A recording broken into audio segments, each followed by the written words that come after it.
Yo, guys, girls, guardians, and gamers, and welcome to episode 4 of Stasis Chat, where I'm back at being host.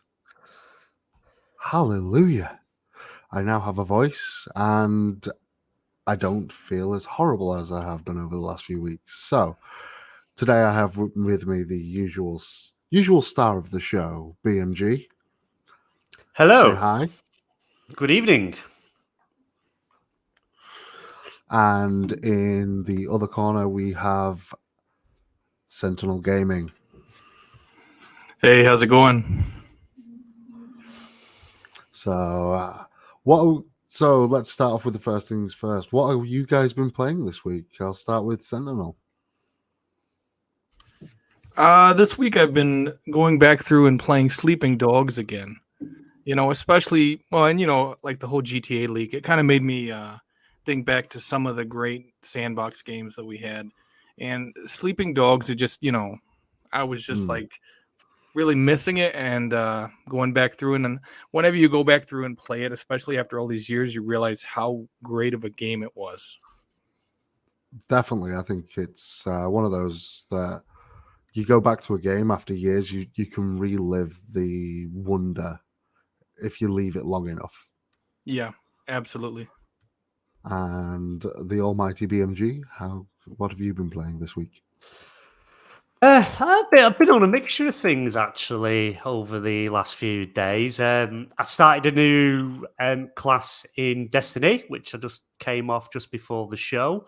Started a Titan class, and I'm enjoying it to the point where I don't think I'll go back to Warlock. I'm really enjoying it. But not only that, and I didn't realise this because obviously we kind of played Destiny from the very start. But the whole introduction and story stuff and how they explain things and like start to build stuff up is completely different. And it actually explains a lot more than I realised. Yeah, so I know it's really good. Yeah. It's really good. I've recorded it myself, on my channel, and it's very similar to how it was, Destiny 1's beginning, but with a twist. And I think it can bring back a little bit of nostalgia for those of us who've, not played the beginning for 7 years. Yeah. For example, like yourself. Yeah. But I'm actually enjoying Titan more than anything, and I don't think I would go back to back to my Warlock, to be honest. I'm quite happy with what Titan does and the way it moves and that. So yeah, I think I'm staying there. Other than that, I've downloaded Deathloop. I just started booted it up. Not just done the first little bit and thought, no, I'm not. I'll come back to it. It's a game, one of them games you need to kind of sit down, really think about, figure how things work and stuff like that. And I've got that much going on. I don't think I've really got the time for that. So, but I'll come back to that at some point. I think over on the PlayStation side, I'm playing Horizon Forbidden West on the PlayStation 5. I'm going to try my best to get that out the way as quick as possible because we have God of War Ragnarok coming out November 9th. So I want to hopefully get God of War 2018 done beforehand, but it all depends. I've got stuff on. I'm just hooked on that Destiny train at the moment. What have you been playing, Razza?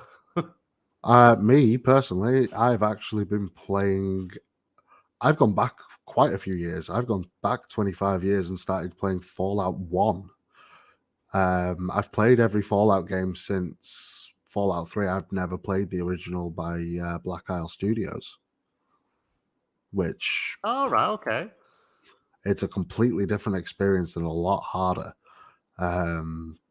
It's very different. I've also been playing a little bit of Destiny, playing through the weekly. As a hunter, to say that I'm a Warlock main, I've really been enjoying Hunter's new super and the way it moves. It feels more like a traditional, especially with the jump, it's a very much more a traditional double jump. Yeah, I don't know. I'd feel about that, to be honest. It's I'm not used to strafing along and like flying in the air. I think just a double jump is a bit off-putting for me. Yeah, which I can completely understand. So yeah, I think while we're talking about games and stuff, BMG, you were on about we were talking last night, weren't we, about the priority of PlayStation support to Stars loyalty program members. Yes. Yeah, they kind of again. It's the whole PlayStation stepping on the old rakes, and they've not kind of been in a good place over the last few days with the news coming out from them. With the PlayStation Stars, it's the new loyalty program where you earn points which would then accredit getting games, avatars, and things like that, or wallet money into your account so you can buy games. That's the basic gist of PlayStation Stars loyalty program. But what they've done is, and I had to actually read into it because at first I thought it was linked to the PlayStation Plus, where you had to be in the premium tier to get priority, which I thought wasn't good. But that's not the case. And to be honest, I would personally say it's worse. To be classed, get into the highest tier to get customer support, you have to buy free, full priced £70/dollar games, which is absolutely bonkers. You've got an issue. Say you only buy small games a year or something like that, a couple of games, or you're in this subscription service and you've got an issue. You've been in the queue for an hour, but because a lot of the bigger PlayStation fans have bought all their games at $70,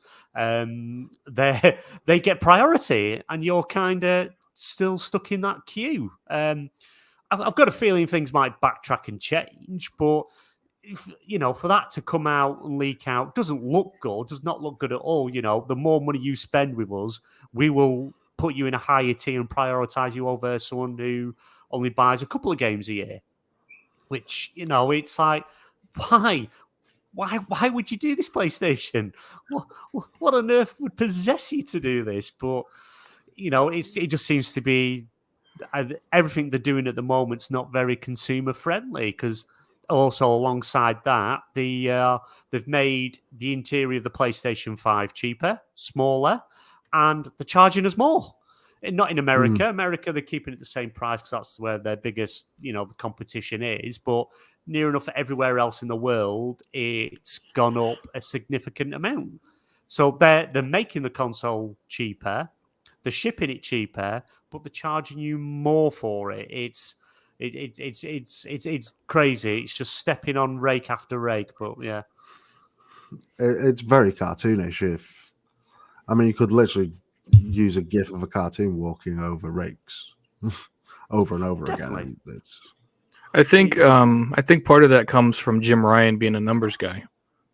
It's like since he came on the scene, you can tell he's a business guy, and he probably hasn't played a video game since the Atari days.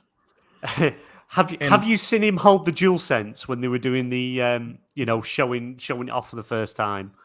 Yeah, a little. It's like he doesn't really know how to. He doesn't know how to relate to gamers. He's not comfortable with the product. You remember what he said about the PlayStation, the original PlayStation games? He said, "Who would play this crap?" Yeah. Or and I'm paraphrasing, but with Jim Ryan, he doesn't see PlayStation gamers as people that he values. He sees them as open wallets, and he takes what he wants. That's what we're seeing right now.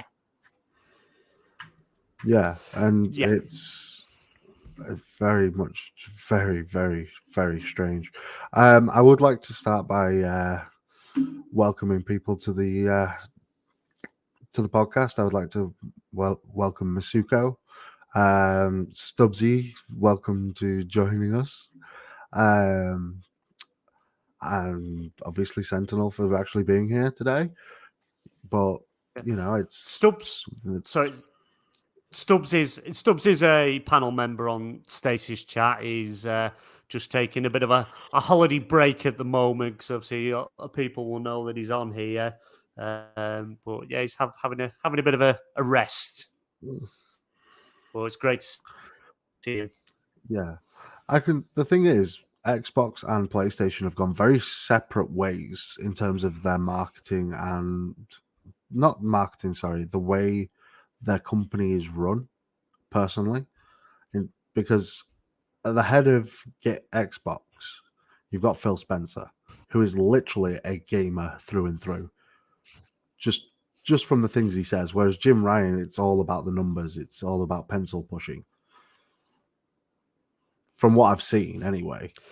But yeah, he's head of PlayStation, but obviously he has a board he has to answer to as well, which, they're still in Japan and what have you. But he's still got a board to answer, so it's not like he's just free reign to do what he wants.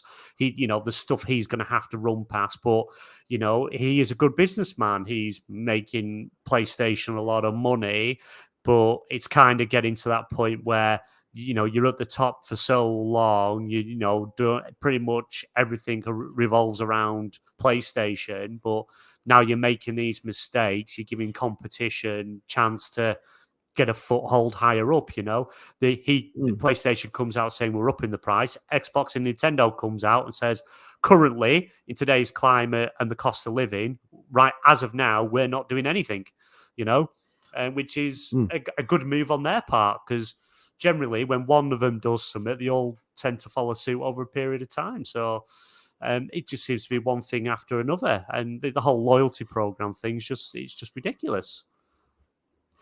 Yeah, I mean, I don't know a single person that could probably afford, without being a multi-millionaire or on a very decent wage, that could spend £70 3 times a month just to get stars.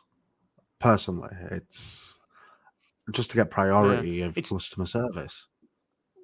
Yeah, it's a free. The PlayStation is, just to note, the PlayStation Stars reward program. It is a free series.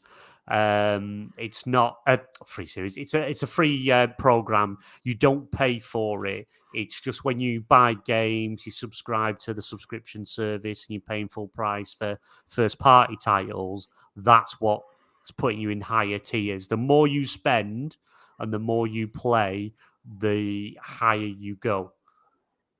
Which is it's very much like Microsoft rewards, isn't it? It's run complete in most gamers' opinions, especially after seeing that, we'll say is wrong unless you're a PlayStation fanboy.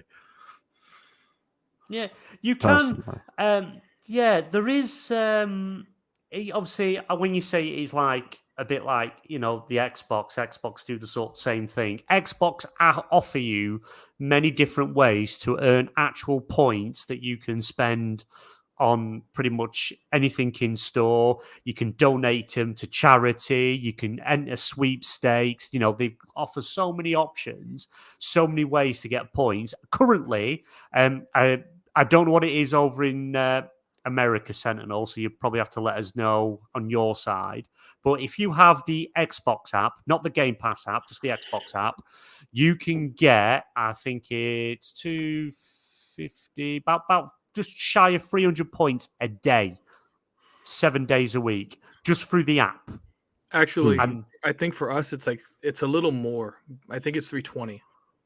Because, right, okay. There's two different, basically there's two different browsers, and then one is on PC, one's on Xbox, and then one's on your, I think one is on your mobile phone, and they give you points for each one of these. And so, and that's not even including, getting an achievement per day, which is worth 50 points, or the weekly challenges that they have.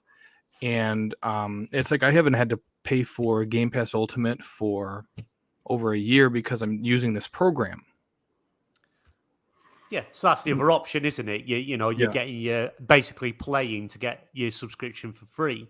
Yeah, whereas, and you have some people that are saving their points up and they're actually getting controllers or consoles if they save that much. So it's a great program, and I think PlayStation would really benefit from having something like that. But at the same time, I don't think Sony has as much financial wiggle room, so to speak, as Microsoft does. Well, speaking of financial wiggle room, personally, me and BMG actually found something last night. Do you want to go over that quite quickly, or do you want me to say it? Which one? I'm talking about the market that we were looking at. Oh, yeah, I can head the topic. You'll have to pull up the market caps. I've got So, it. are you doing it, or do you want me to do it? Oh, right. Basically, I've got the market caps right next to me.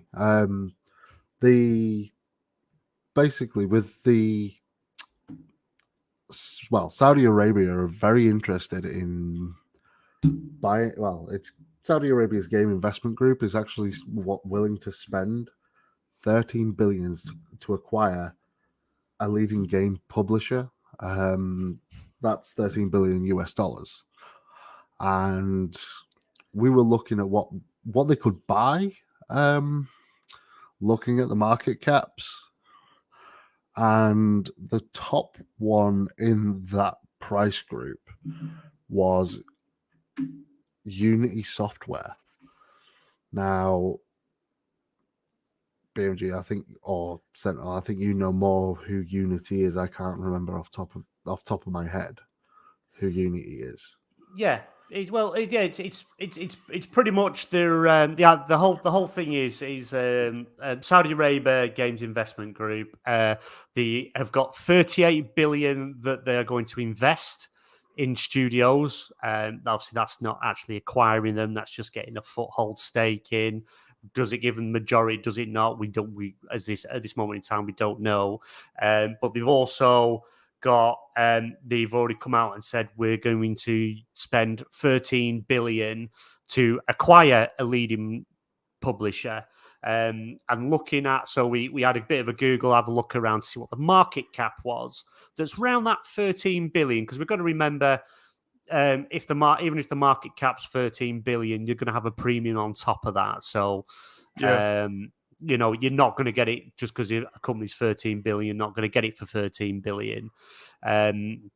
So having a look at what sort of studios there is, or developers and companies they could acquire for that price, we have at the top of that list, we start with Unity Software, which comes in market cap at 10.19 billion.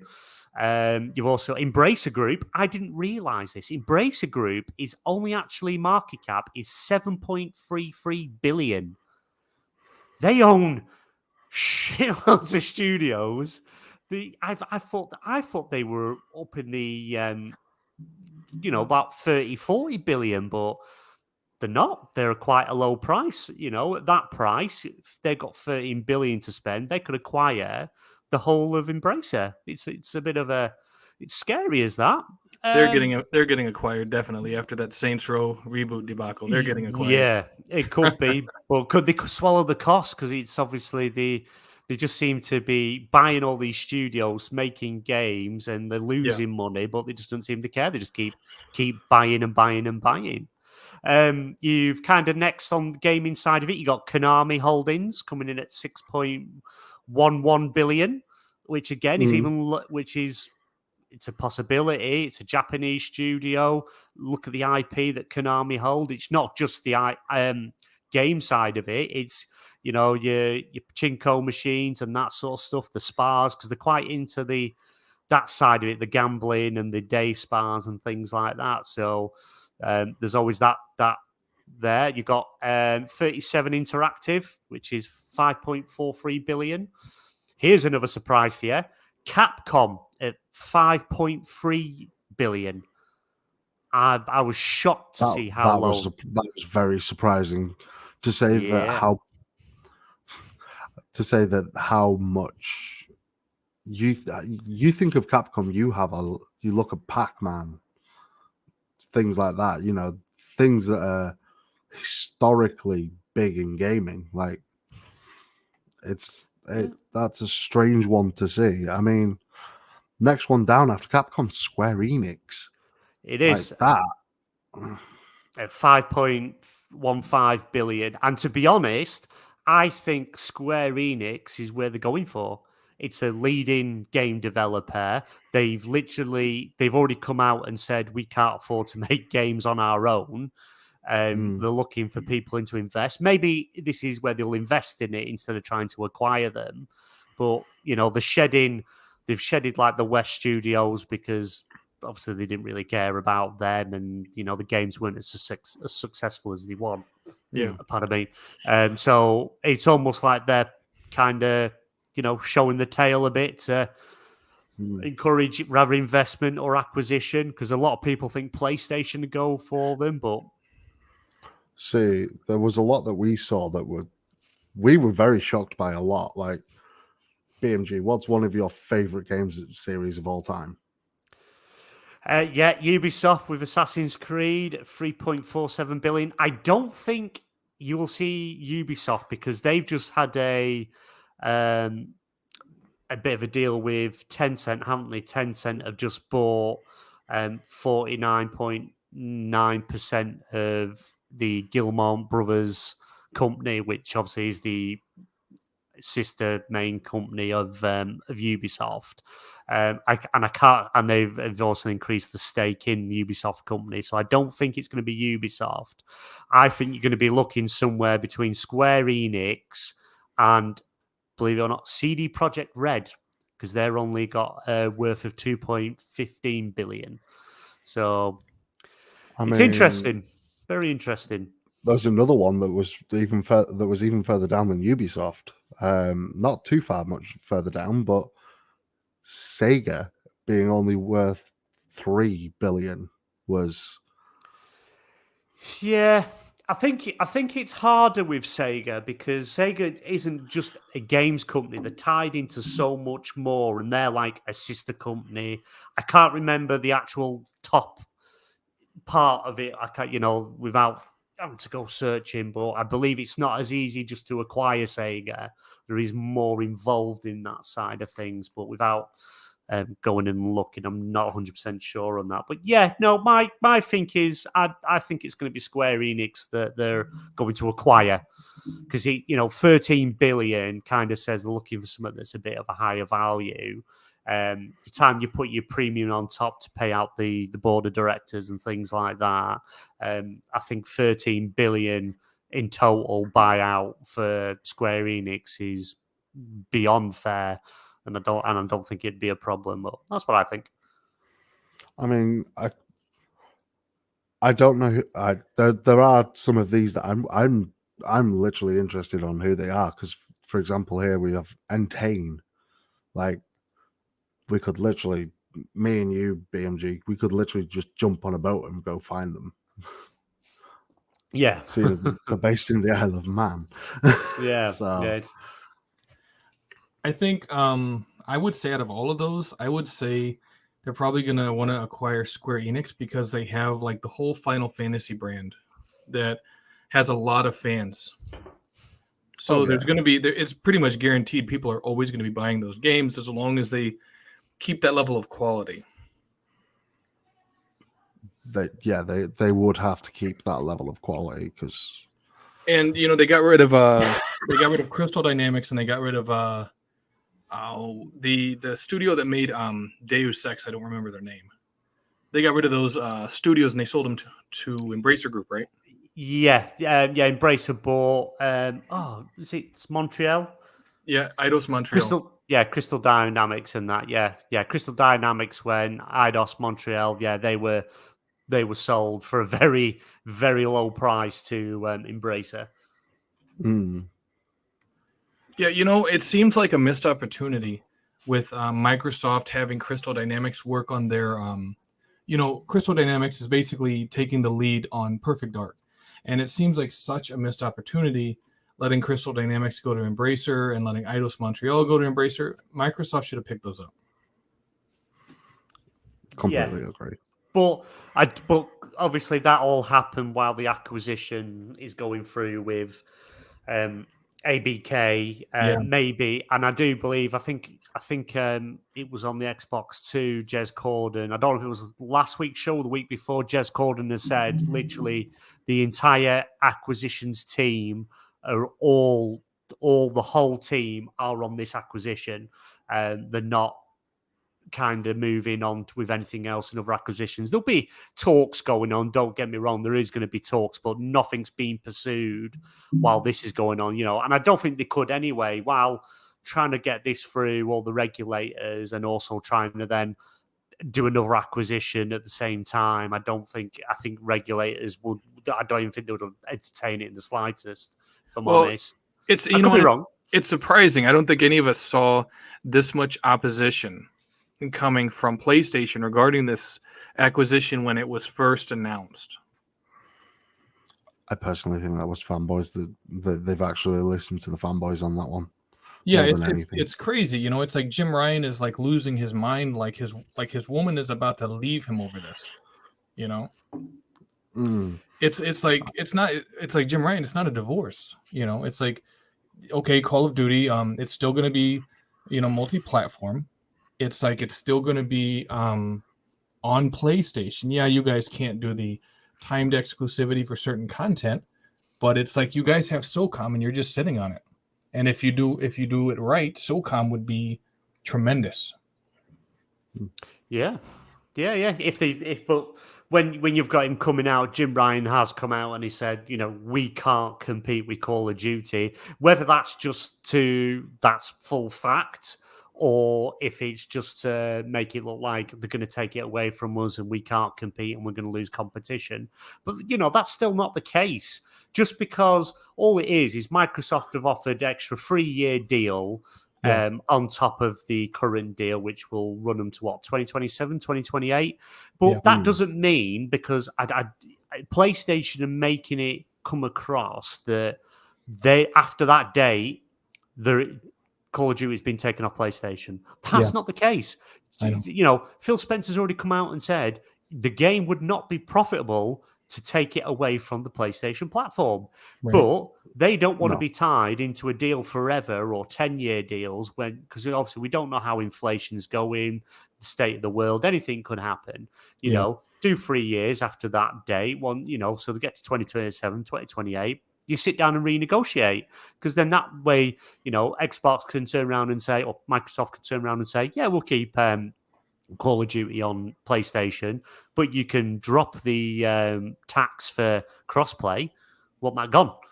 Things like that Sony are making millions on from between Fortnite and stuff like that, and all the different companies. They don't do cross-platform for free. It comes at a cost to be able to do that.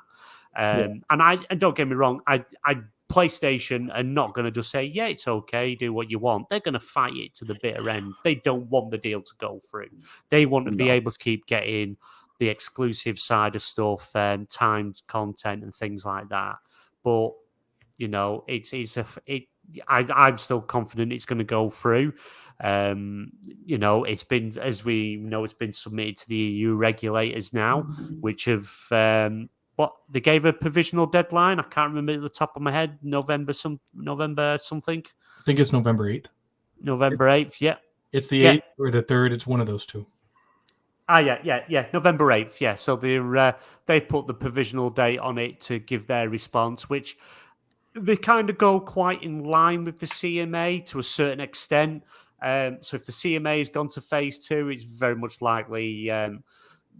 EU are going to do the same, which is, it's probably going to be expected. But everything you see is kind of, they're confident. Satya Nadella saying, Phil Spencer saying, they're all confident still that the deal is going to pass.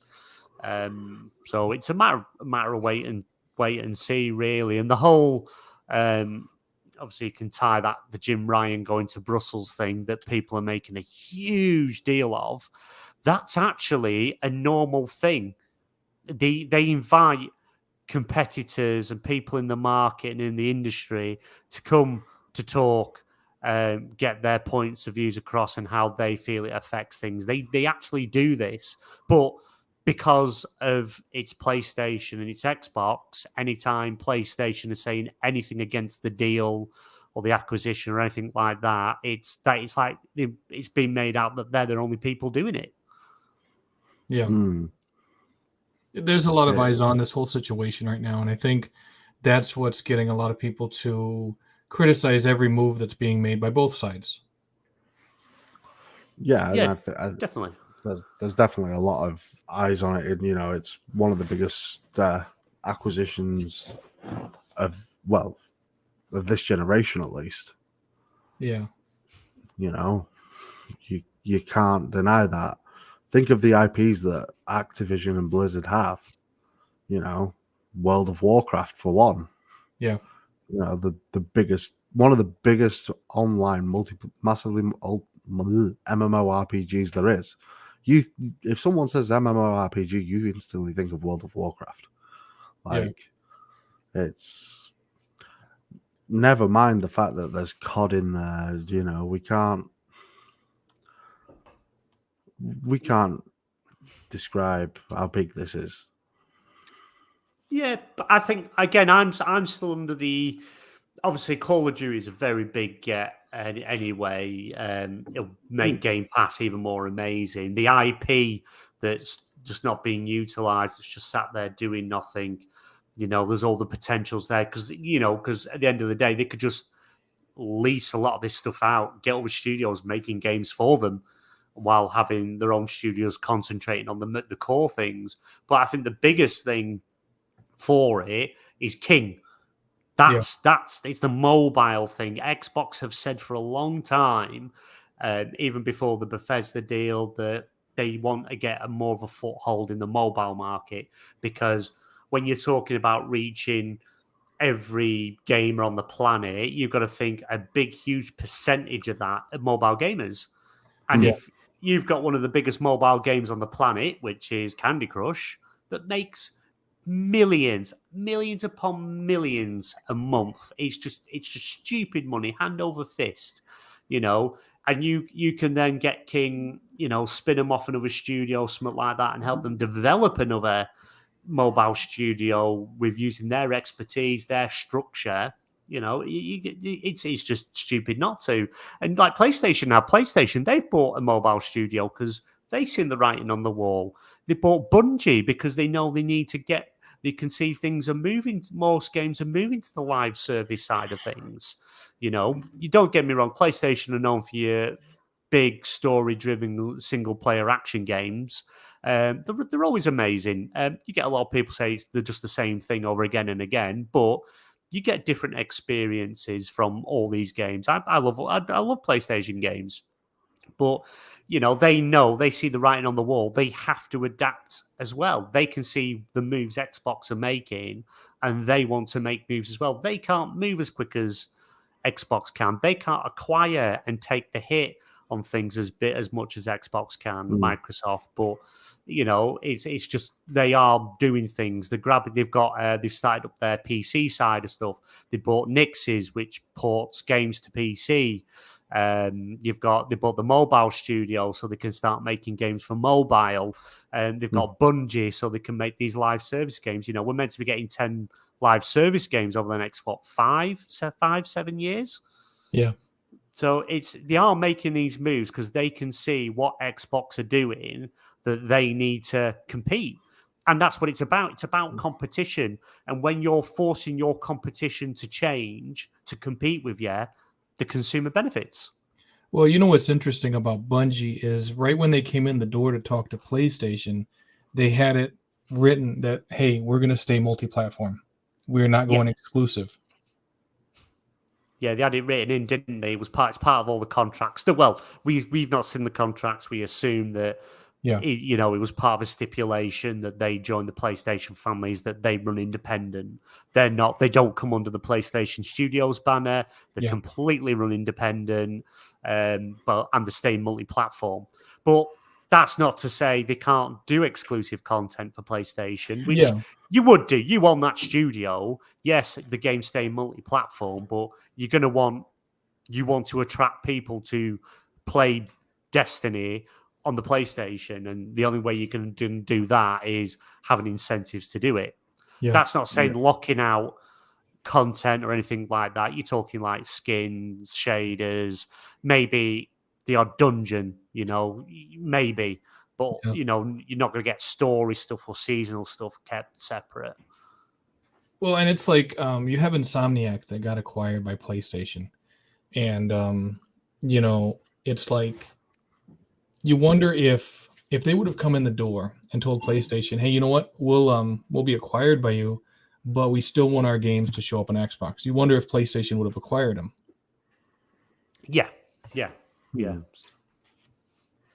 I mean, if you look at the mobile sphere, the first one of the three big gaming companies, if you think of consoles, the first one to make that jump was Nintendo. Look at how many mobile games they've got now. Yeah. And I think that all three are actually making the moves to compete, but it's not. Nintendo's going about it a very different way, and from what I see, they seem to be just keeping themselves to themselves, whereas PlayStation and Microsoft are at each other's throats. Well, and I don't think Nintendo has to compete with anybody.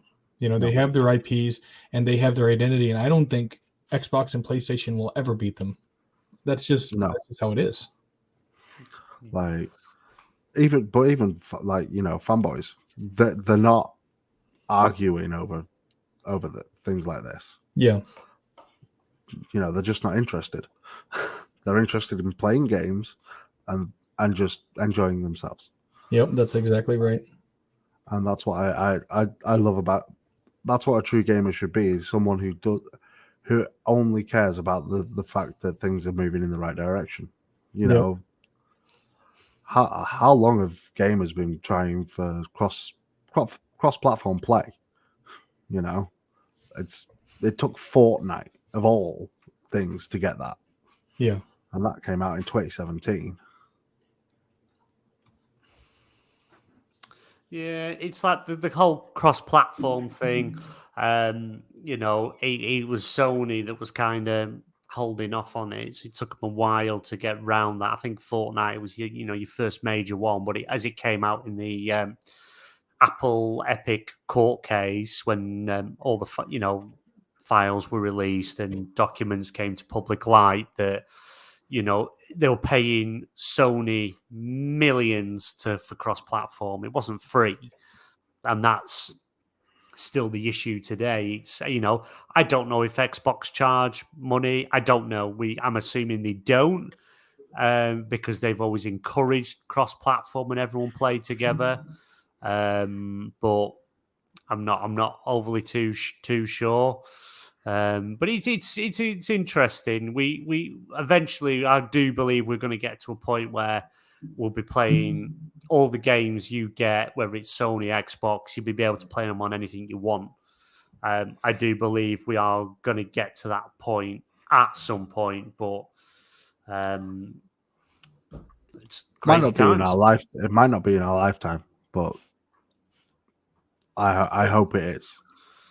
But whatever Sony's doing, they must be doing something right that the board's happy with, because it's Jim Ryan's not going anywhere.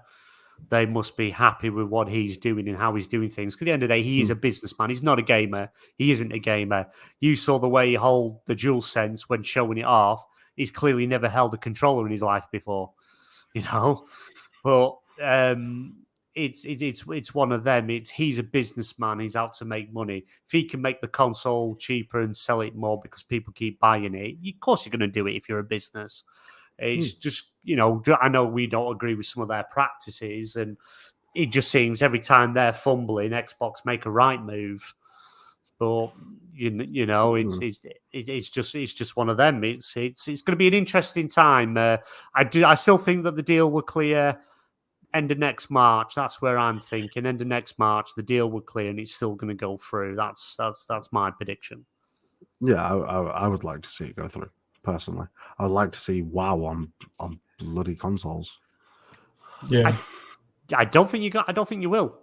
You think about World of Warcraft. It's a paid subscription service on PC. Makes millions upon millions. Why would you have to then put more work into it to bring it to console? I don't think you will. I don't think you'll see it. I personally don't think it will end up on console, to be honest. I think you're going to end up with a lot of the old Call of Duties, a lot of the backlog, stuff like that, and that's if it goes through. But the other thing is, what if the deal doesn't go through? Do Microsoft then go, you know what? You've stopped this deal, you've blocked it, sod ya. We're going to outdo you for everything. We're going to, when it comes to going for exclusivity and games and 2-year exclusivity, what if they just chuck money at it left, right, and centre to keep games off PlayStation, like PlayStation do? Yeah, because they could do it. They've got the money. They have the money. That they're trying to be fair game. They're trying to be fair, and Sony, for the first time since releasing the PlayStation, has, I think, actually feel threatened right now. I think this is the first time they've actually felt like they're on the back foot. Yeah, I'd agree with that. I think they feel like that because they really see now that Microsoft is backing Xbox almost with a blank check. Yeah.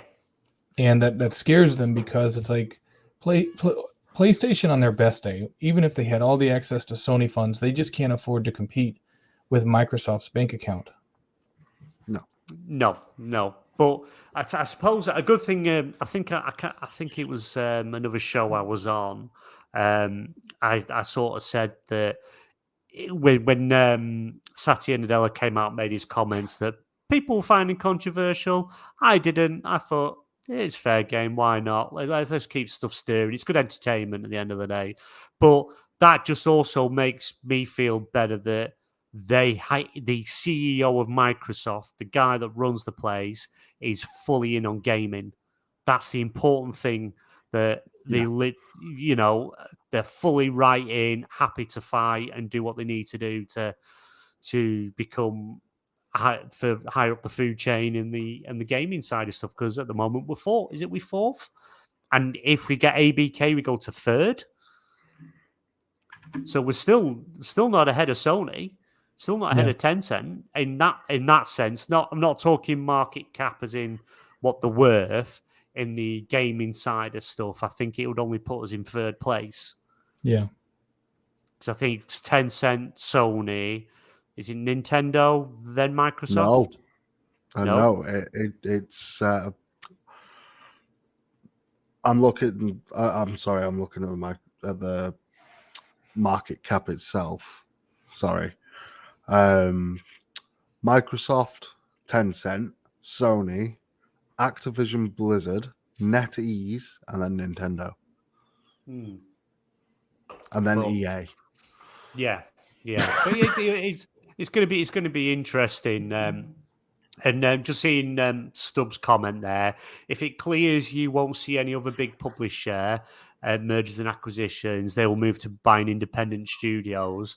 I don't know. I think you might see a bit of a mix because when Phil Spencer did an interview and he was asked, when this acquisition goes, if it goes through, is that it? Are you done? Are you going? What do you do? And he went, no. It's a competitive market. We will always be looking to acquire. So they're always going to be looking to acquire because everyone else is doing it. This is the problem. It's getting a smaller and smaller space, really. More and more studios are being gobbled up faster and faster than it's ever happened before.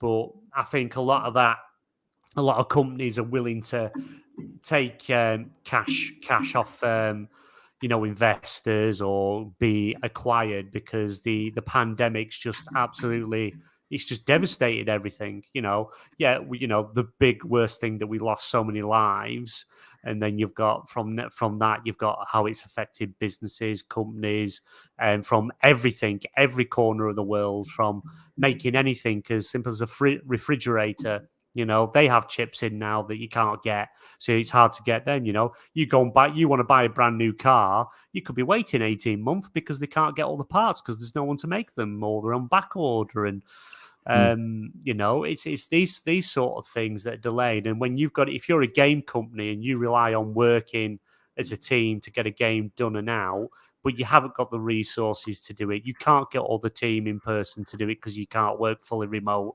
and someone comes along and offers you a load of money, of course you're going to take it, If it means the survival of your company, of course you're going to take it. Oh, yeah, definitely. I think that's, it's definitely, it's one of those of you're basically saving our company, from never existing again. And it helps the gamer, There are games out there where, where we struggle, look at Bullfrog Entertainment. Yeah. I'm a big fan of the Populous games. Yeah. Yeah. I've not seen a single game like Populous the Beginning since 1998, which was the last. Which, it was in the middle of one of the best years of gaming, but we can't go off that. We're in a place where we're actually trying to save companies for the gamers, not just let them die and gamers suffer in the long run. Yeah. It's going to be interesting because the space is getting smaller and smaller, and we don't want all one company to own everything, because then there isn't competition and then prices do go up. When you can dictate what's going to happen on the market, it's not good for anyone. But like Microsoft competing against Sony in these different companies in different areas, and you're seeing the other company trying to do the same, it can only improve things. Who would have ever thought we would have these PlayStation Plus tiers if it wasn't for Game Pass? You've got, don't get me wrong, I know it's not day and day and day one on PC, because Sony, they take longer to do stuff because that's the strategy they take. But the amount of people saying, oh, Game Pass isn't profitable, it's only just a flow or whatever, I don't know. No one knows, because none of us have seen, the numbers. We don't know if it's profitable, if they're just chucking money and they're losing money in Game Pass, but they just want to try and build it up, whatever. But clearly there's something in it, because it's forced Sony's hand to answer that, of their version of it. But when you're still market leader at the top, and when you first thing you think of gaming, the first thing you generally think of is PlayStation, you don't need to move as quick as these other companies. Is that a bit bad on PlayStation side? Because they could easily compete more with Game Pass by pretty much doing exactly what Game Pass does, to the letter, day and date, PC, free upgrades and stuff like that. But they won't, because they know big Sony fans want to pay for everything. You look at when they came out with this PlayStation service, a lot of people were like, oh, yeah, no, it's good. It's good now Sony are doing it, but I'm glad they didn't put first-party games in, because I want to pay the developers. I want to make sure they're okay. And it's like, right, but they get paid. And if it's a first-party developer, they're making money anyway. And you don't have to, if it's in a subscription service, doesn't mean that's your only option. You can buy any game in Game Pass. Any game, you can buy it. And if it's in Game Pass and it's coming out, you can buy that game with a 20% discount. Something a lot like that. Yeah, I see it's still saying PlayStation will lose a lot by offering day and date. Yeah, don't get me wrong, I agree. I don't think they're in the position where to do that. I don't think they can do it right. As Sentinel said in chat as well, I don't think they're in a position to do it right now, because their games cost so much to make. But is there going to be a point where they're forced to do it because Xbox do the next big thing, which forces PlayStation to, come up with a strategy against it? It's interesting. It's interesting, but it all can eventually, it all benefits the consumer. That's the main thing. Out of all these companies, whatever happens, we benefit. The only one you don't benefit with is with Nintendo, because they just do what they want and people keep paying it. I think a way around them not being able to do day and date with a lot of these releases is like let's say they have a mission that they're going to offer with, like later on, you can buy it, or you can buy a set of missions for like $10 extra. They're planning on releasing it later, but you subscribe to their little service and you get that day and date provided you buy the game. Yeah. They could afford to do that, and that would inspire people. Hey, you know what? I want to subscribe to this service so that I can play that ahead of when it's supposed to come out in 6 months. Yeah. Yeah, things like that. It's these incentives and things they can come up with to offer the consumer more to get them in that service. To be honest, I'm in PlayStation Plus Extra tier, and there's not only a great deal in there that's hanging. There's only a handful of games that I'm actually in the service for. Because my PlayStation is just for playing first-party games, really. Xbox is my main now. I enjoy PlayStation. I like the games they make. I love getting, deep into the games. And, I've had, God of War 2018 affected me on an emotional level with the whole father-son trying to bond and things like that. And loss of the mother and things like that. So it hits you there, it grabs you there, and I love it for that. But it's you look there, but you've got a lot of these games that are now in the service. Spider-Man Remastered, Miles Morales, Horizon, God of War 20. There's loads of games in there, and a lot of games have these new patches that are automatically on them for free. Like God of War runs at 60 frames. As an example, and I just think they need to do a bit more with it. This PlayStation stars, rework it. Just copy what Xbox does, and people will be all over it. Don't offer incentives to, the more you spend with us, the better you're going to be and stuff like that. They really need to rework it, and I just don't think they're being very consumer friendly at the moment. No, I don't. I think they're being very selfish and pandering to the wrong kind of people. Who is being consumer friendly to the 5 members of the platform that's just closed? Stadia. Rip. Rest in peace, Yeah, that's too bad. Yeah. It's strange. Obviously, they're going a good way about it. They're refunding everyone for the hardware and the software they bought. They're not going to refund your subscriptions because you pay monthly subscriptions. But I like the fact that if you bought the hardware, you get that, you're getting your money back, and you get to keep the hardware. It's no good to anything, but it's something to have, and get refunded for your games. Game companies have since come out in the following days to say we're working on a way that you can transfer. If you've been there's a guy who's played 660 hours or something in Red Dead 2 on Stadia, and things like that. And Ubisoft, people have had their Ubisoft accounts and stuff on there. They are working on a way to maneuver it over to the PC side of stuff, so and able to migrate everything you've done. So I do believe they're working with Google for that. So on that side, on the consumer side, the consumers, pretty much your investment you're getting back.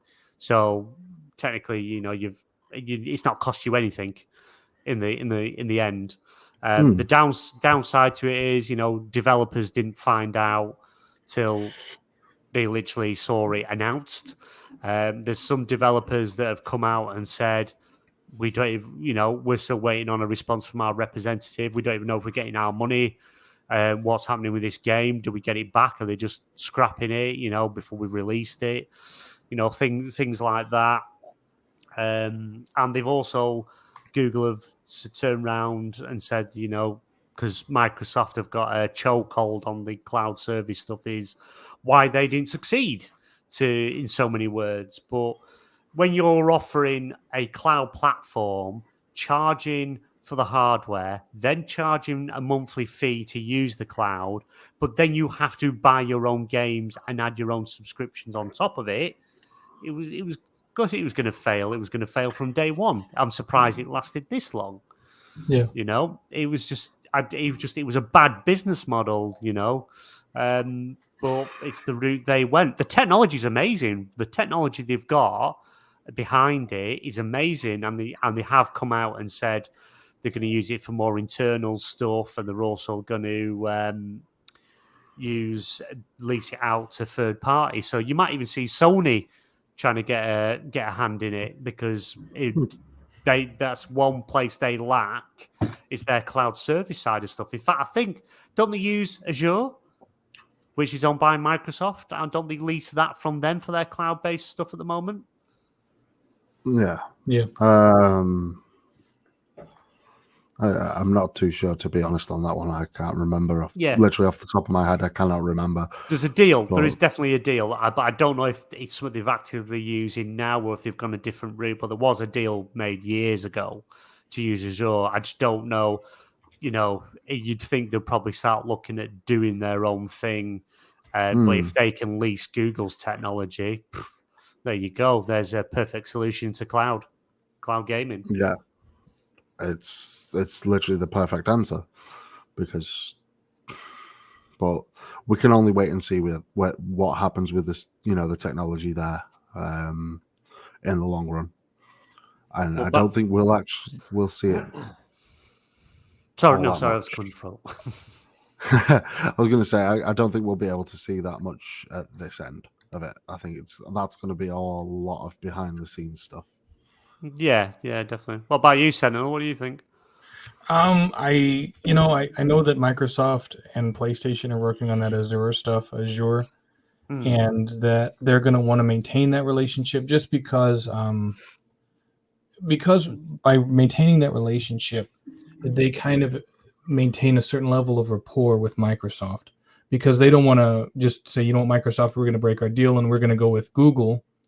And then Microsoft is like, well, you know what? All these games we were going to have multi-plat, we're not going to do it now. Yeah. So they want to maintain that good relationship, because, they already bought Bethesda. And we know Bethesda, for the most part, is going to be, it's going to be exclusive to Xbox or Xbox platforms. But now you have them buying Activision. So it's in PlayStation's best interest to stay in their good graces as much as possible. And if they've signed a contract and they're already using the Microsoft service for their online stuff, they're going to want to maintain that, just so they don't burn that bridge. I mean, that's if PlayStation themselves actually use it. You know? Yeah. I know it was 3 years ago, right? It was 2019 when they first came up with that. Yeah, that was it. And, yeah. We had the pandemic, and we've gone into this next generation, and PlayStation has gotten a lot more. I think they've gotten a lot more antagonistic. That's probably the proper word. They've gotten antagonistic towards Microsoft and towards their fans. Because you look at how they are charging for $70 remakes, and like we've talked about, the service and the level of priority. You have to buy so many games in order to get preference. All that stuff. It seems like they're antagonizing their fans, and they know they can get away with it. But they're also antagonizing Microsoft, because Microsoft is buying Activision and they can't pay to keep games off Xbox. I'm going to say this: they're almost acting like a brat. Yes, exactly. Yeah, they don't make themselves look good, do they? That's the problem. It's not, but you've also got part of the public perception across there as well towards it. Just looks, because it's. We don't realize how many different companies are being asked in different industries, and in the game that affect gaming and cloud and what have you. But we're just seeing PlayStation's comments and what PlayStation is saying, but PlayStation aren't helping themselves by coming out with public statements and saying things. They're not helping themselves, and they would have been better just saying nothing. Make all the reports and all the submissions to the regulators, but when you start trying to rally fans behind, because a lot of fans are, they're emailing and writing letters and phone calls to regulators, to heads of states, and just they're looking ridiculous. Yeah, it just looks awful. Receiving a letter saying, "Can you stop this acquisition, please? It's bad for everyone," and it doesn't look good. And the more they make themselves look bad, the better it's making Xbox look. You know, right. Yep. Yeah. I could be wrong, but that's how it looks to me. It just, and I'm a PlayStation fan. I'm a big PlayStation fan as well as an Xbox fan, and me too. It just makes me, upcoming soon. There's going to be a PlayStation podcast coming, part of the XBL Party Podcast channel when we rebrand, and it's like I'm going to be on that show. I think I'm hosting that show, and there's some things I'm going to have to try and see the other side of, but not fanboyism, but trying to look at from both sides and while trying to render a fair opinion as well. Right. But as if you've watched any PlayStation show, if you're not all positive and on PlayStation and against everyone else, you get raked over the coals for it. It's hard to try and look at things from both sides and get a balanced opinion these days. And but PlayStation are making it harder. Yeah, I mean, if you go back a generation, me and BNG started that generation as PlayStation players. If I remember rightly. Yeah, I did too. Because mainly because of the media. I'll hold my hands up to that. It was mainly media that kept me going there. But I've realized that Xbox have been making a lot of the right steps lately. Yeah. But only the future can tell us how that keeps going, and especially with this, we can only until everything's finished, and I can't see anything moving. It's going to have big eyes on it, no matter what. I mean, although to be truthful, as Stubbs was saying, Microsoft actually started the public spat. Yeah, he was asked. But he was asked, though, wasn't he? He didn't just come out and say it. He was asked the question. He said he's offered it for several years. People keep saying several years is just free, but several years could be higher, lower. But he was vague in what he said. He said we've offered for several years, but again, it's that perception that after several years it's coming off PlayStation. That will never happen. It won't happen. And he's also stated that it's not profitable taking it off. So it's like, but that's not the angle PlayStation are taking it with. It's almost like they're trying to convince the people and regulators that no, after the deal expires plus the 3 years they've given, that's it. It's going off the console forever. But it's not going to happen. And that never happened. And when Phil Spencer's come out and stated that, it's just like people still can't see it. It's just like, no, you're taking it away from us. And it's like, no, that's not happening. You'd think they were completely unaware that Microsoft essentially owns Minecraft. Yep, and that's multi-platform, everything. Yep. Yeah. It was the same stance too, because they said we're not going to take Minecraft away from gamers that enjoy it. Yeah. And they're saying the same thing about Call of Duty. Yeah. But they're all picking the like Bethesda, where they said legacy titles would stay. Yeah. And legacy titles is stuff that's already there, and the live service games. No, that doesn't mean the next Elder Scrolls is going to be on there, or the next Fallout, or we know Starfield isn't because they've had to literally come out and spell it out that it's not going to be there. But things like that, anything that's live service will constantly be updated, supported, and expansions, and that's not going to change. That will never change. But it's like, and all the games that are still on there that you can buy, like Skyrim. If you own Skyrim on PlayStation, you've got it. Doesn't mean they're going to pull it off, so you can only play it if you own it. It's going to still be for sale forever. If there's ever an update, so we can buy Skyrim for another 20 times. That's it. Well, as Todd Howard said, they will stop re-releasing Skyrim when people stop buying it. They were his words. Everyone keeps buying it on every device possible. They made the Alexa Echo. I think is it Echo you call it over there? Yeah, Yeah. I've got an Amazon Echo. Yeah, it was a joke. It was a joke Yeah. that, and then they made it into a real thing because people wanted it and they wanted to buy it. I play it. I play it from time to time when I'm just sat bored. Yeah, exactly. So, You and know, there's people play on the fridge. So yeah, the Samsung fridges. yeah. So why, if it's going to keep making money and people keep buying it, of course you're going to keep doing it. Which, you know, I don't blame them. You know, it's, but at the same time, they I think a lot of people are starting to get to that point now where it's, well, we're ready for Elder Scrolls 6. No. At least we know where Rockstar got the idea. Yeah.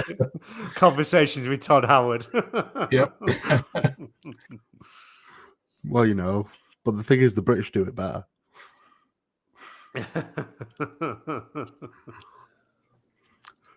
So yeah, there's that. But speaking of Rockstar, and this is going to send Sentinel into a massive smiling joy of glee that we finally got to it. A teenage hacker has been charged on suspicion of the data leak breach. We mentioned it last week, but the Scottish aren't going to be happy with the fact that a Londoner has hacked into one of their company's biggest games. Yeah, he's been in trouble before, though, quite a bit. Uber? Didn't he do Uber? Yeah, he did Uber. I think there was another one he did. Didn't he get 2K as well? Yeah, 2K and Uber, and I think Ubisoft. I think it was Ubisoft. It might have been someone else.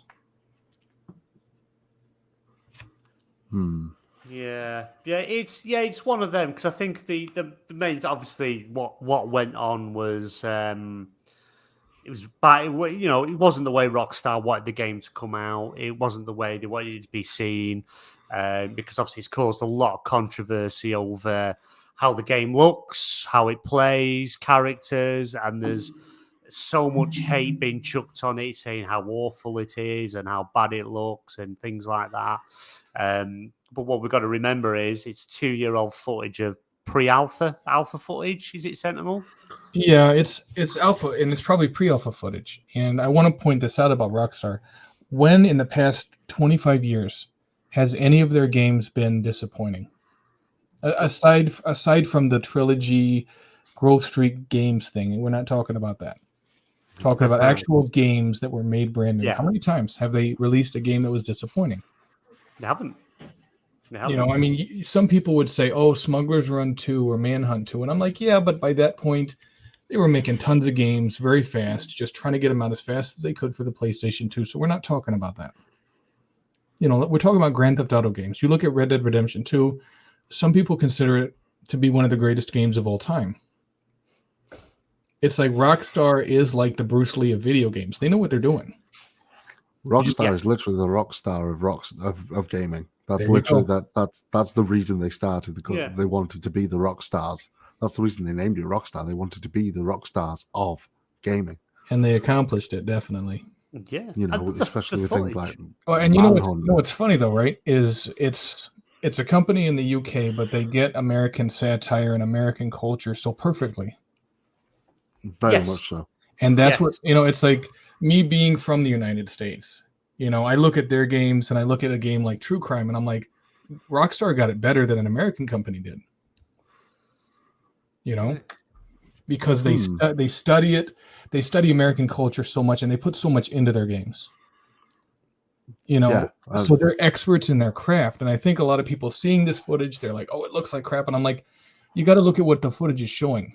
With the footage, they're working out different details regarding the gaming mechanics, like the recoil of the weapons and how the police reload their weapons and how you interact with people in the diner that you're robbing. It's the developers working out different segments that are all going to go together.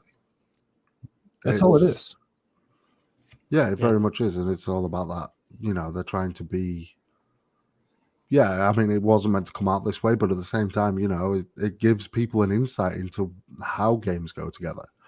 For me personally, you know, I like to see that side of things. I kind of feel like Rockstar put themselves in this position. I don't think they deserved to get hacked, but I think them waiting so long and not talking about it at all got people so desperate where these hacker groups that want to be like superheroes, they're like, I'm going to do this because it needs to be done. I mean, we could always go and watch Fernando and his fake GTA 6 videos for years. Right. Yeah. I didn't think the footage looked that bad. From what we've seen, it just looked like Grand Theft Auto, and I understood. I looked at it; it's just Grand Theft Auto. It looked fine, but I understood that it was 2-year-old pre-alpha footage. I didn't post any of it. I did watch the stuff, but I didn't post any of it because I didn't want to risk getting striked or anything like that. But I also didn't want to help spread it because it was always worth the conversation. Because you look at what they did, and then you look at the new Saints Row game, the pre-alpha 2-year-old footage of GTA looked better than the new Saints Row. Yeah. I don't know about you, but to me, it looked better because Saints Row's always been trying to compete. They've always tried to go for the wacky side of what GTA is, haven't they? They've always... I feel that way. Yeah, I mean, in what other game can you run around with a, 6-foot purple dildo whacking people around the face with it? I don't think they have that anymore, though. I think they pretty much sanitized Saints Row. But why? I don't understand why they've done that. Why? I think they're catering to a woke crowd, personally. But one of the head persons, her name is Steph something, I don't remember. There's tons of YouTube videos about it. She was going off on rants, and it's kind of like if she's involved behind the scenes, it makes a lot of sense why they put a lot of stuff into this game. Like with the original Saints Row, you got Gat and you got Shandy and you got Pierce, and you're like, I could see these guys getting into a bar fight. With the new Saints Row, it's like they're complete garbage. They're just crap. They're college kids that want to break into a life of crime because they're trying to make student loan payments. It's like, are you serious? That makes no sense. Whereas literally, exactly. the original, cast, they were just, they looked like general people you'd meet off the street. You could. Gat was that smooth talking, tough guy. You had Shandy, your local slut kind of thing. Pierce was the guy that was the Joker kind of the group. Yeah. Where and you just fit in as the player, but it doesn't seem like they've gone for real people. They've gone for really fictional people, and not everyone's gone through college. Not everyone's gone through college. Not everyone's done all of this and understand it. How I've never done. I don't have college loans. I don't know how much it is. I can't understand it, but that's all we can do. But and it's like I have college loans, and I never once did I think about going to stick up a loan or a check cashing place to pay them off and start your own gang. Yeah. And then wanting like this little skinny dude with glasses, then wanting him to be part of the gang. I'm like, are you serious? He might be able to fetch him energy drinks or some Taco Bell, and that's about it. Yeah, it's almost like it's just ruined the series. I was always more on the Grand Theft Auto side than Saints Row side of stuff, but it just look like the Saints Row's they've just killed themselves. It's just it's because they didn't respect the franchise and they didn't respect its history. Exactly. They've panicked and gone, let's go as safe as possible so we have no comeback, and they've gone that safe, that reserved. It's killed the game.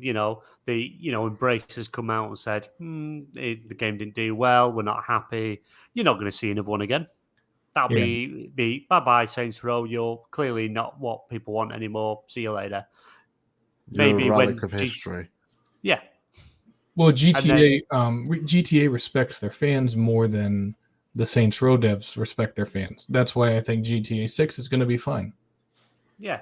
I agree on that one. I think GTA 6 is going to be fine. I can't see this. I don't understand why all the, criticism came from. It was an amazing... to say that was pre-alpha, I was quite impressed. That's something that really impresses me about that. It's not just the instant swap, but it's the fact that you're now playing as Bonnie and Clyde, essentially. Yeah. Yes. Yeah. Because the worst part about GTA 5 was Michael DeSantis' family. Yes. I was like, damn, I wish they had an option in the game where he could toss Trevor the keys and be like, go in there, go ahead, do your worst. And he just sits outside while there's all the screaming and stuff. And, Michael DeSantis be done with his family because they were so annoying. I see. I enjoyed that because I'm from a big family, so some of those interactions would have happened in my family. Yeah, no, I mean, I am too. But as far as a Grand Theft Auto protagonist, I'm like, why is this in the game? Yeah, I think it was to bring a little bit of realism to it. I mean, to say that he was basically, his plan was to escape from his life of crime. That's what he wanted to do. It caught back up to him. Hopefully in this game they let you steal cars and sell them at a chop shop, because I think GTA 5 was the only game you couldn't do that. Yeah. And it's like, why call it Grand Theft Auto if there's no Grand Theft Auto going on?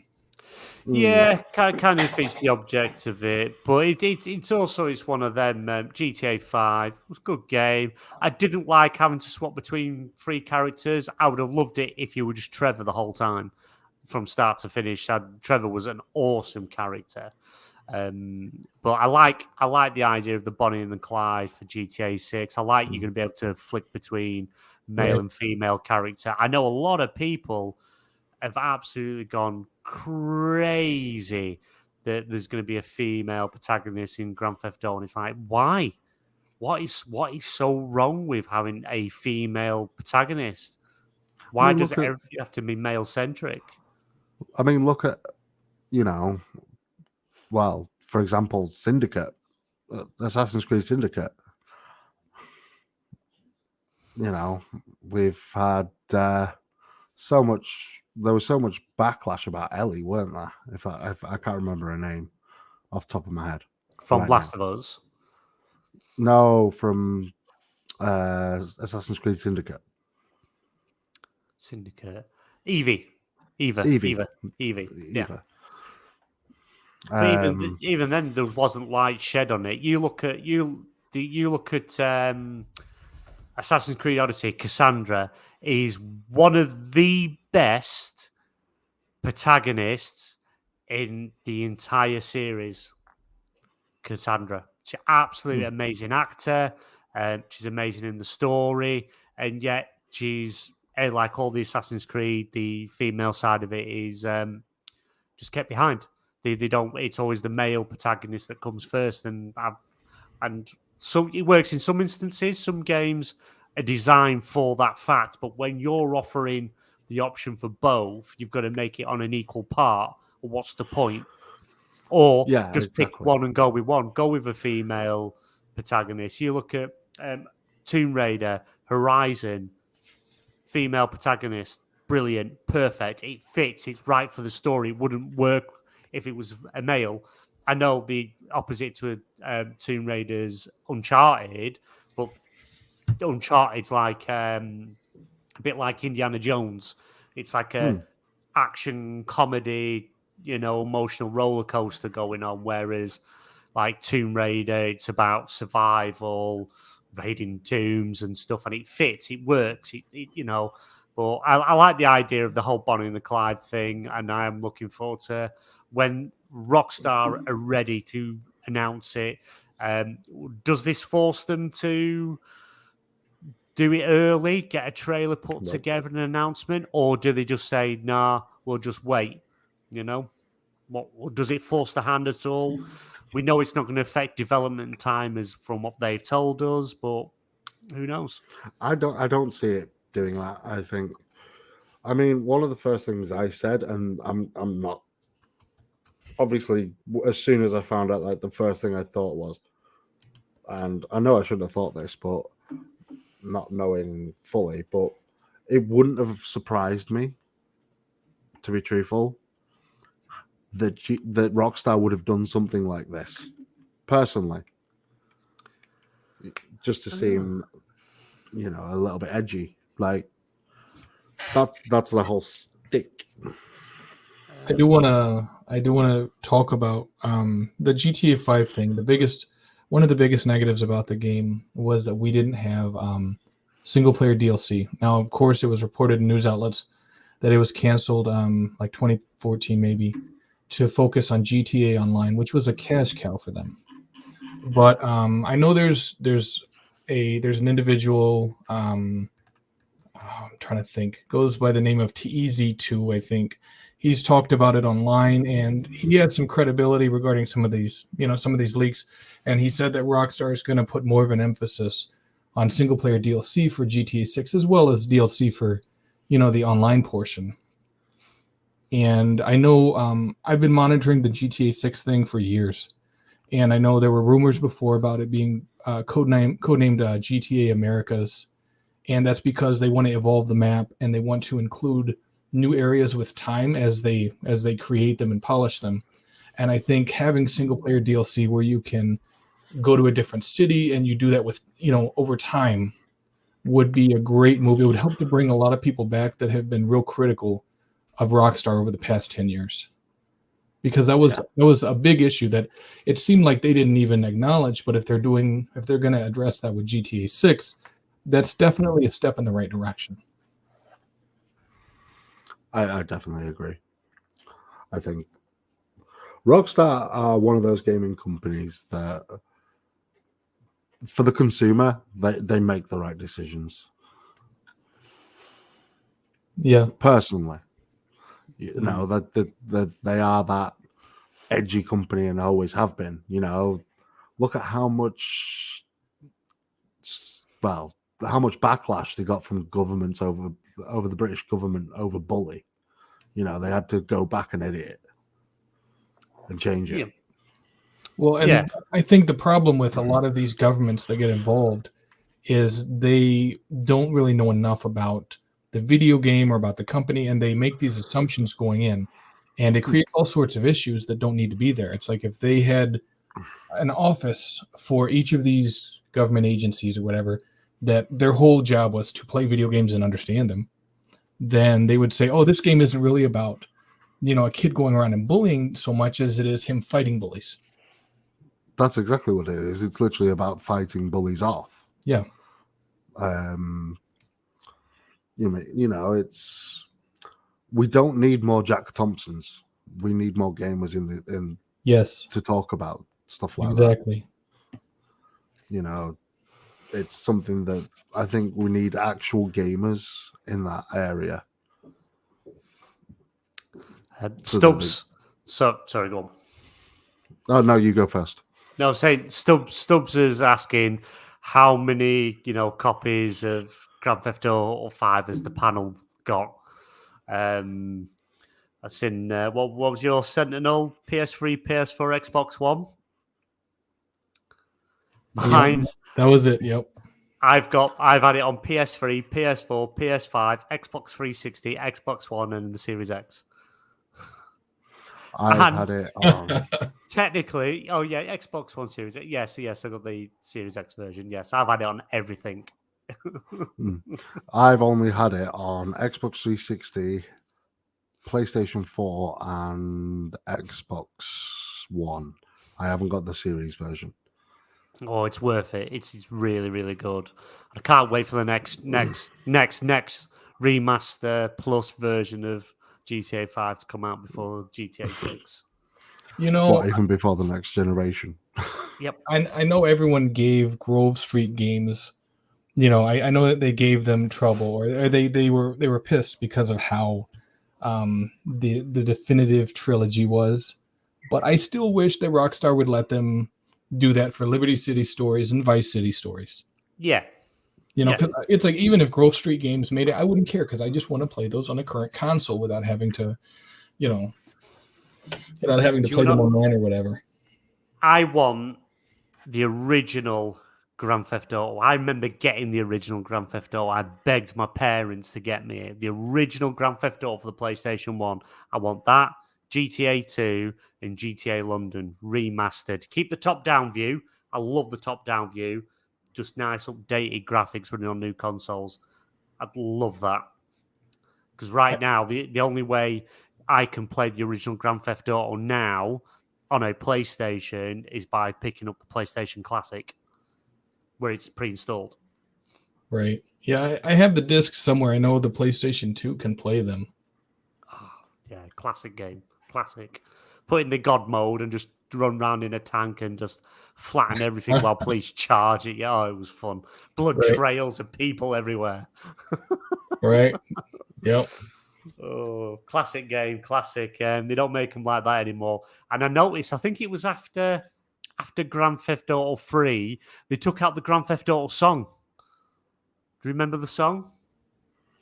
I think I'm too young for that.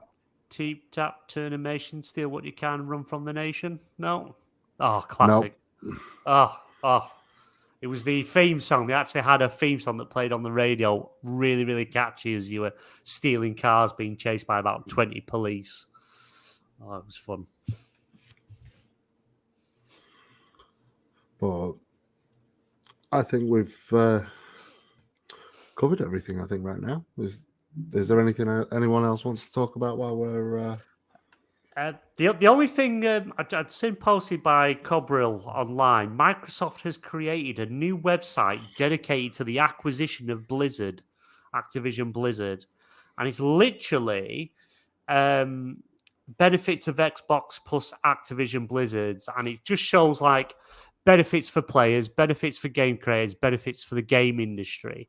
So benefits for the players, and this is Xbox, what they've officially posted. More games on more devices, including Xbox, PlayStation, phones, and online. Choice in how and where people buy games with subscription and one-off purchase options.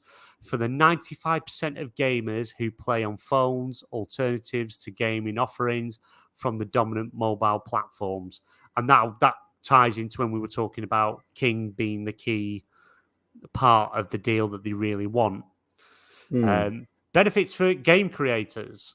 More ways to get games in front of more players through support, investment, and better access to games. Better revenue and fair market rules through our App Store principles. That, I would say, is a jab at PlayStation, if I'm honest. Yeah, just that sounds a little bit like a jab at PlayStation. It does a bit. Greater flexibility in payment systems and the experience they provide their fans. Benefits for the gaming industry. More competition in mobile, where a couple of big players dominate, which is true. You know, which is, to be honest, one of the biggest ones is King. Okay. So, but does add more competition there. Greater competition in traditional gaming, where Sony and Nintendo will remain the biggest. It's almost like they've doing a slideshow for regulators. Yeah. That's what it feels like. It does, doesn't it? And lastly, emphasis on positive workplace culture and increased local investment from Microsoft in studios and creative ecosystems around the world. But that's officially up by Xbox. So is that a jab at Activision? Yeah, I think it kind of is a bit of a dig at Bobby, a bit of dig at PlayStation, and slight dig at Nintendo as well, saying, look, yous are always going to remain on the top, even when we own this company. So it sounds like a very simple thing that they're going to go into the CMA meeting or EU regulators, and they're just going to go, here, look at this slideshow.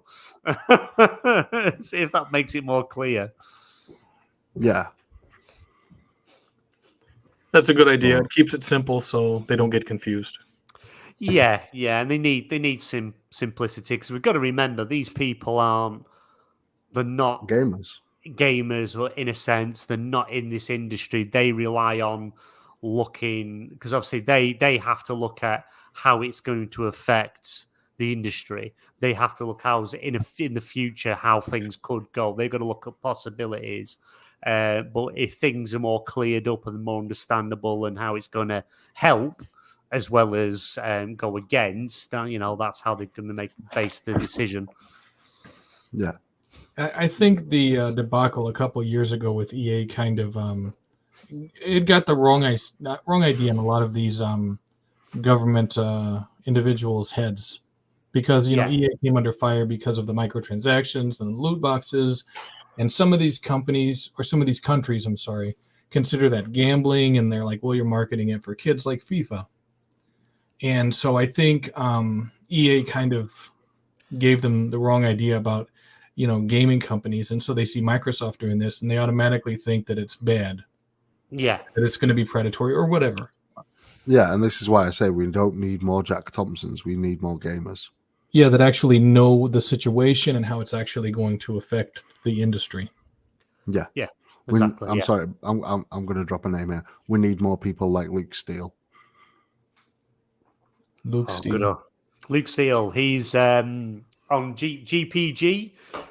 He's a member on there. He's a member on Roundtable Gaming. You've probably seen him on loads of podcasts recently doing the rounds, because he as a job, he's a mergers and acquisitions lawyer. So, and he's dealt with the CMA before, so he kind of has the ins and outs of these things. And he will be on XBL Party Podcast tomorrow, 8 p.m. BST.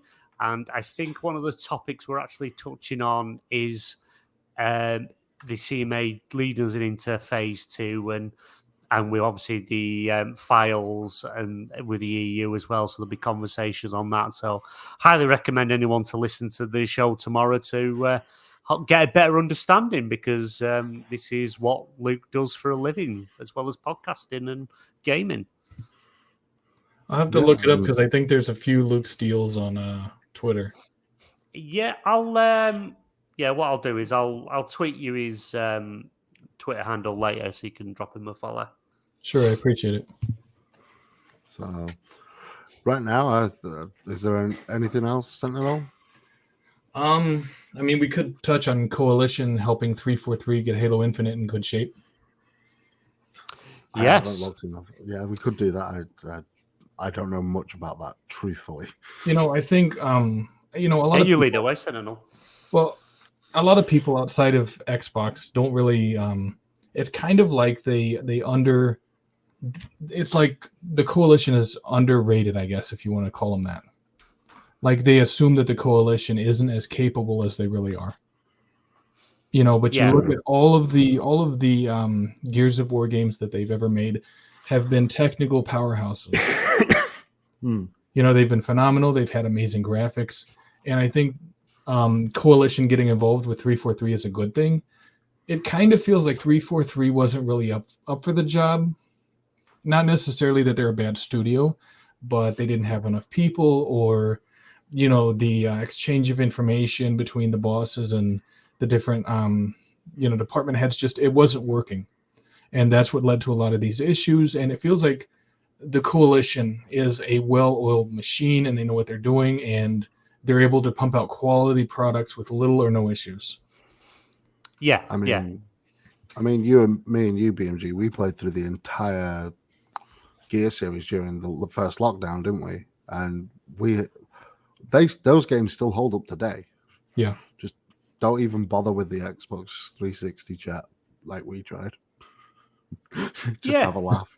It's crazy. The Coalition are very good at what they do. The games they've made, the Gear series, don't get me wrong, amazing, blood, guts, but all 5 games are literally the same story.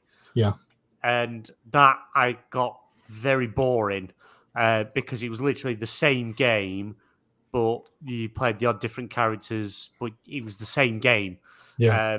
But what the world they built, the lore, the details, amazing, and they know how to make games.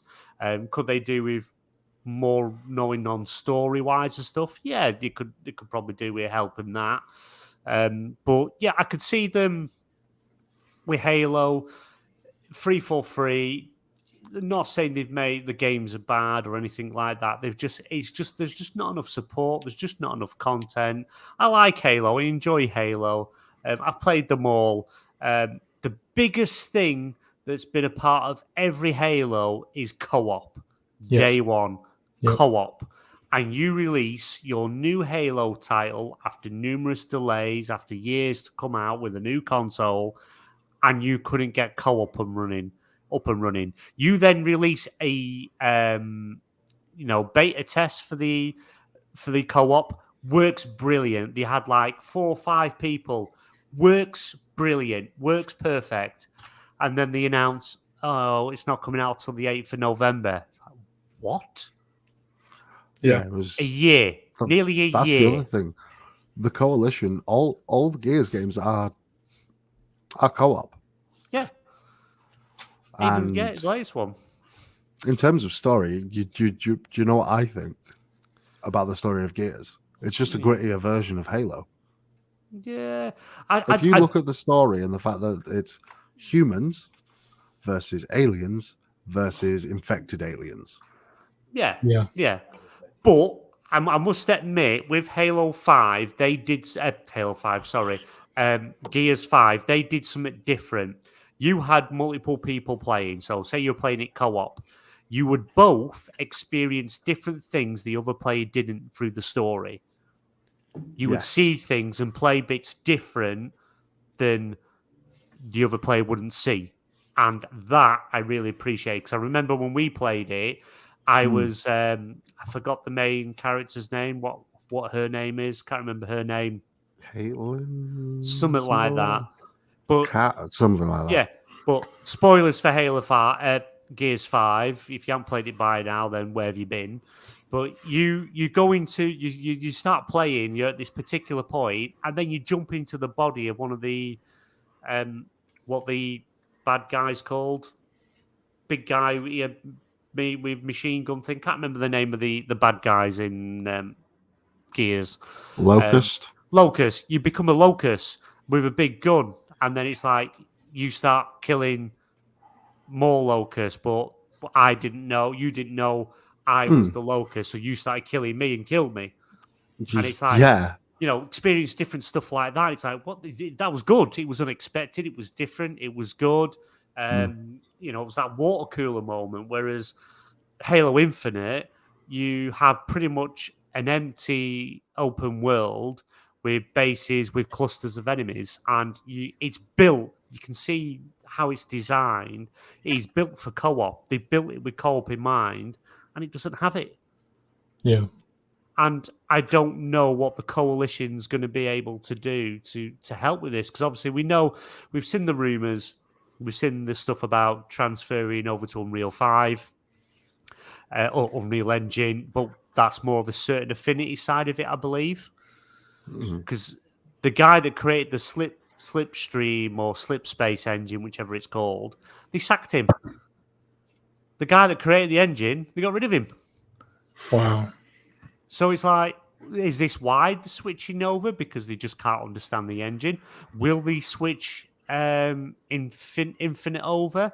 But surely, before they actually chose an engine or created their own engine, they must have looked at these things, must have looked at the engines and seen what worked best. Is there a reason why they didn't use Unreal? Was it because it was going to have to pay too much out, or did it not work properly? There's these questions I'd like to be answered. We're never going to get the answer, but Coalition is pretty much on the Microsoft side of things, is the leader, top dog in knowing Unreal 5.